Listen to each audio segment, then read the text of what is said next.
One of the primary costs of being a nice guy is that you don't have any peace in your life, not in yourself, not in your head. You never allow yourself to truly be comfortable in your own skin. And so you never feel solid in yourself, always like a leaf in the wind, ready to be blown any way the wind wants to blow you. Nice guys, keep watching because I'm going to detail all of this and so much more and how it all comes about and what you can do about it.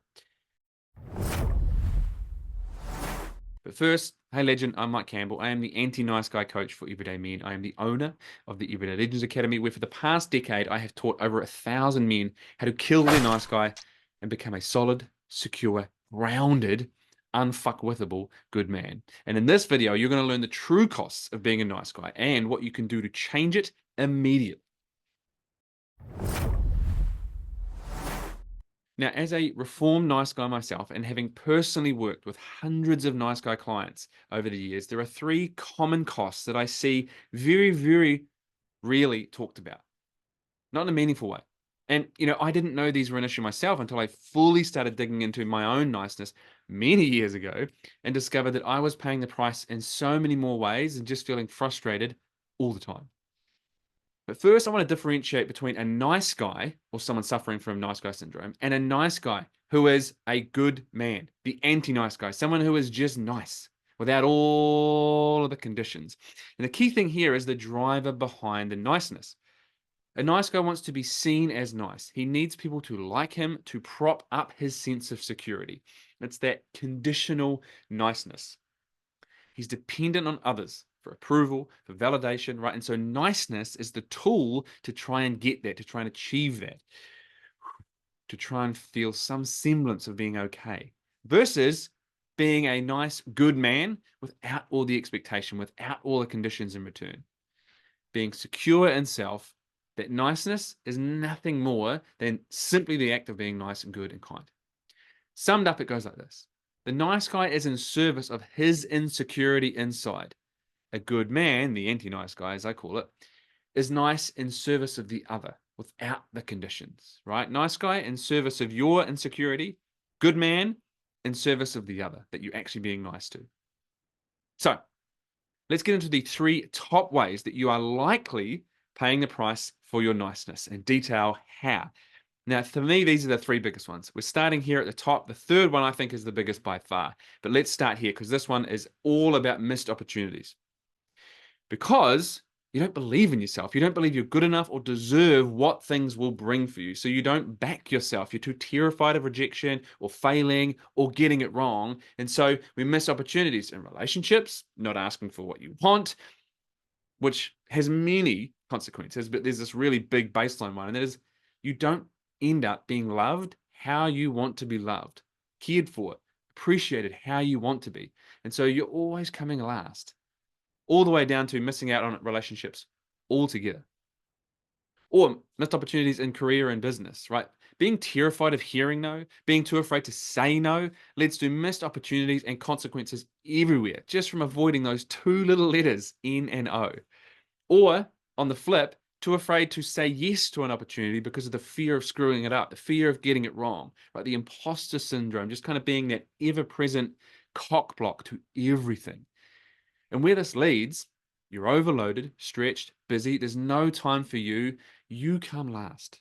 And when you're always overcommitted, you simply have less opportunity to say yes to things that are meaningful to you. Or as a single man, you mess it up with women through simply being so terrified of rejection. And this bleeds into many financial and relationship opportunities. That's number one, missed opportunities and costs everywhere. Now, cost number two, you never fully get what you want or have your needs met. That's like full stop. Why? Because you're hoping the world reads your mind, guesses, and does the work for you so that you don't have to ask and risk rejection. And this pattern of hoping the people around you are good guessers and mind readers leads to so much frustration. But it also leads to resentment for people not figuring it out and not reciprocating your conditional kindness. And then there's that frustration at yourself for putting yourself in that situation and not communicating your needs, what you want, and what's important to you. And so it leads to this kind of passive suggestion, right? Hinting at, but never fully speaking your needs, never fully speaking your wants through that fear of being rejected or hearing no. So we just muzzle ourselves and sit in internal frustration. And this here will sit as that kind of constant tap on the shoulder because we always have the opportunity, the invitation to communicate what we want, but fear wins and the self talk spins. Being hard on yourself, a lot of judgment of self, some shame, and just a buttload of frustration, and then more and more hoping and less action. Now, an additional consequence here turns into we make the simple task of asking for what you want to be this giant, daunting task, this huge Everest to climb. And when we do that, it makes the action harder to take. So we never get going. More than anything here, you simply miss out on what you want and need in life. You're powerless to it because you've put all that power in the hands of others choosing for you, deciding, and showing up for you in the way that you want. Now, number 3 here, I think, is the biggest cost of all, and that is low to no self-respect. This is huge. Outsourcing your self-respect to the world makes you constantly dependent on the world to feel any sense of respect for yourself. Outsourcing your self-respect, right?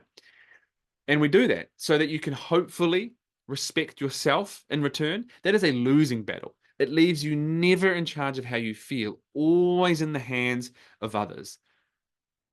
And where that also leads us is to having lax or non-existent boundaries. Never standing up for yourself, speaking up for yourself, not speaking your truth, not speaking truth, especially in relationships and our meaningful relationships. So that can be in work, that can be in business as well. But when it comes to our loving relationships, it is hard for a partner to truly feel safe with you if you have no structure, no backbone, nothing to be held by. And self-respect, gentlemen, is the foundation of that. Boundaries communicate self-respect. Without that, you can't trust yourself or your word. And if you can't trust your word, how can others? It often doesn't bear to think about all of the additional costs that bleed on from that. But one of the more common costs for nice guys with low to no self-respect is the constant people pleasing, that kind of exhausting shape shifting to fit into a situation so that you're liked or not disliked.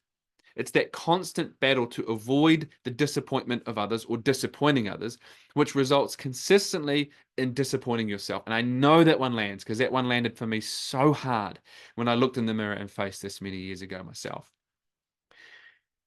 Now, one of the primary costs with poor self-respect is that you don't have any peace in your life. You're always busy, always overcommitted. It's full, it's loud in your head, overthinking, ruminating on what other people think of you all the time, right? And as I said at the top, you never allow yourself to be comfortable in your skin. When moments of peace come, you feel them. Terrified of silence, terrified of space, terrified of being seen. Now, for a lot of nice guys, this self-respect piece also big costs around their body and health. For those guys that never really look after their body because they don't respect themselves enough to do it. And your body is the vehicle for how you live and experience the world. Now, for others, it's things like finances, never holding on to wealth, never holding on to things that have value because they don't value themselves. Now, where this is also leading is avoiding conflict externally, but in doing so, creating that war within yourself. That is a blatant and consistent act of disrespect towards self. And this one will sit beneath the surface and just run like a fridge, just purring along in the background, reminding you that you feel dependent on others to feel okay within yourself. This leads to resentment when they don't like you, when they don't meet you how you need to be met, when they don't respect you back. And mostly though, it just continues a pattern where you feel powerless because you've placed that power outside of you with others. And so you never feel solid in yourself, like that leaf in the wind, just blowing where the wind wants to take you. So remember this line. It is hard to respect a man who doesn't respect himself. And that will bleed into every aspect of your life. Now, whatever you connect to in this whole list, you can do something about it. And I put it to you that you must, if you are clear that you cannot afford to keep paying those prices, I put it to you, this needs immediate and meaningful action, but it doesn't need to be scaling the Everest mountain in one leap, but to take small and consistent steps into the resistance, into the fear, into your insecurity and where that's peaked. So here's how you can start today. Start acting with self-respect. Say no, set boundaries, and accept that you might disappoint some people, that some people might not like you. But if you are taking actions that allow you to start liking yourself, then this will build and let it build and let it build and let it build. And in any given moment, you can ask yourself, what would lead to disappointment in myself and what would lead to respect in myself? Take the action that is away from self-disappointment and towards self-respect. Now, there is a lot more to this, but it starts here and stopping the huge momentum that is being a nice guy, one action at a time.